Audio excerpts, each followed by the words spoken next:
Aujourd'hui, les ordinateurs, les smartphones, les sites web et même l'intelligence artificielle font partie de notre quotidien. Mais pour que toutes ces technologies fonctionnent, il faut leur donner des instructions.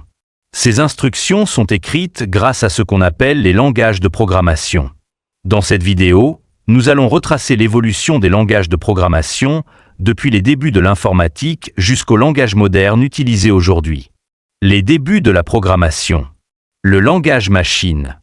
Au commencement de l'informatique, dans les années 1940 et 1950, les ordinateurs ne comprenaient qu'un seul langage, le langage machine. Ce langage est composé uniquement de 0 et de 1, appelé le binaire. Chaque suite de chiffres correspondait à une instruction très précise, comme effectuer un calcul ou stocker une information en mémoire. Programmer de cette manière était extrêmement compliqué, car le moindre chiffre incorrect pouvait faire planter tout le programme. À cette époque, seuls des spécialistes pouvaient programmer, et écrire un programme prenait énormément de temps. Il fallait donc trouver une solution pour rendre la programmation plus accessible. Les langages assembleurs. Une première simplification. Pour faciliter le travail des programmeurs, les langages assembleurs ont été créés. Au lieu d'écrire uniquement des 0 et des 1, on utilisait des mots courts comme ADD pour additionner ou MOV pour déplacer une valeur. Ces mots étaient ensuite traduits en langage machine par un programme appelé assembleur.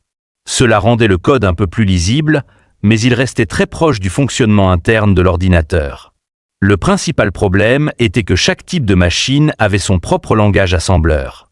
Un programme écrit pour un ordinateur ne fonctionnait pas forcément sur un autre.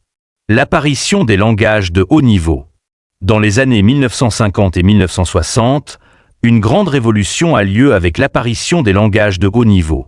Ces langages permettent d'écrire du code avec des mots proches du langage humain, comme if, while ou print. Des langages comme Fortran ou COBOL sont utilisés dans les domaines scientifiques et économiques. Plus tard, le langage C apparaît et devient l'un des langages les plus influents de l'histoire de la programmation.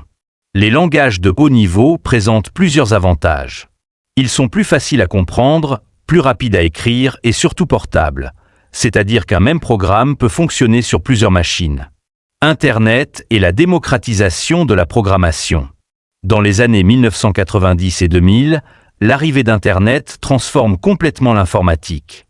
Il devient nécessaire de créer des sites web, des applications et des services en ligne. De nouveaux langages apparaissent, comme Java, JavaScript ou PHP.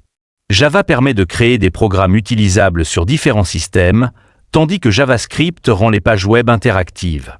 La programmation devient alors plus accessible. De plus en plus de personnes apprennent à coder, et le développement informatique se développe dans de nombreux domaines. Les langages modernes et l'avenir.